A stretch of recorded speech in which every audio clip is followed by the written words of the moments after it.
Përshëndetje, ja ku jemi përsëri bashkë. Sot unë do të vi me një recetë tjetër.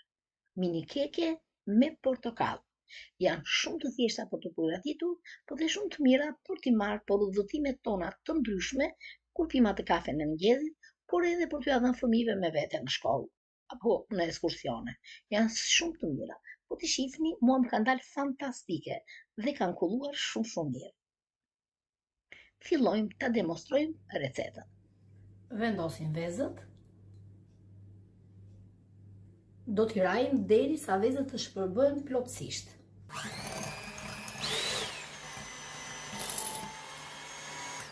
Mjaftojnë kaq. I hedhim sheqerin.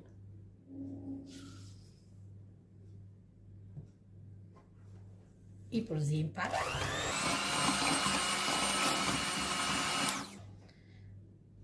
Vendosim lëngun e portokallës. Pasi vendosëm lëngun e portokallës, ne do ta punojmë mirë deri sa sheqeri të na pretet plotësisht. Edhim vajin.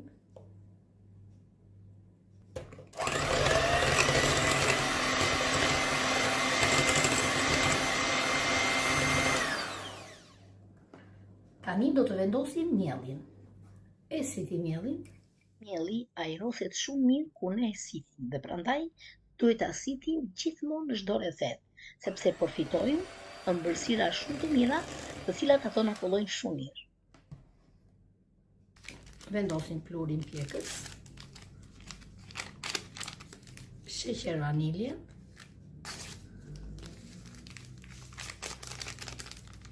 Do të vendosim edhe lëkurat e portokallëve. Unë në fakt ka vendosur shumë lëkurë portokalli sepse më pëlqen shumë aroma e theksuar e portokallës.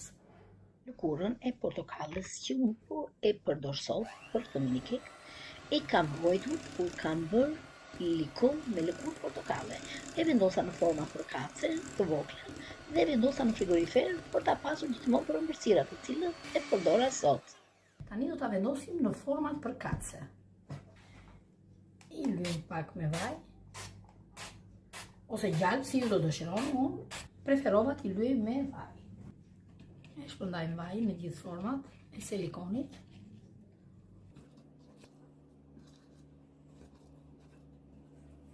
Fillojmë të hedhim brumin në format përkatëse.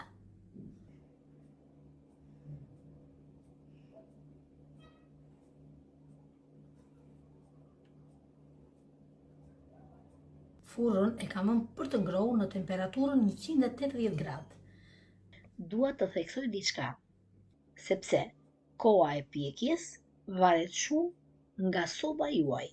Prandaj duhet keni shumë kujdes. I fusim në furrë dhe i pjekim në temperaturën 180 gradë në furrë të parangrohur.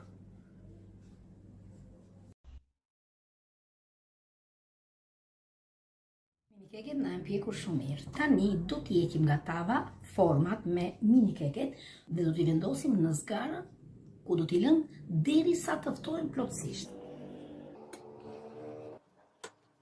I heqim më mirë nga format që të na kullojnë sa më mirë.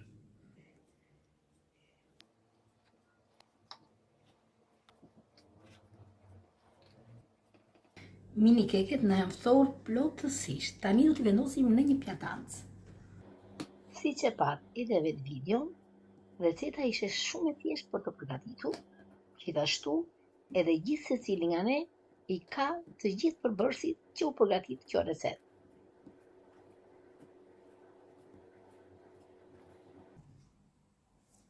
Mini keket kanë përfunduar, janë ftohur dhe tani na ngelet vetëm t'i shijoj.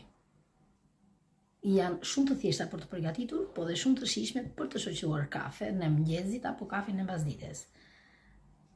Janë bërë të mrekullueshme. Në qoftë se kjo recetë ju ka pëlqyer, atëherë do dëshiroja që ju të abonoheshit në kanalin tim, ku të shtypni butonin zile dhe të njoftoheshit për të gjitha videot e radhës. Ju bëft të mirë. Faleminderit që më ndiqni.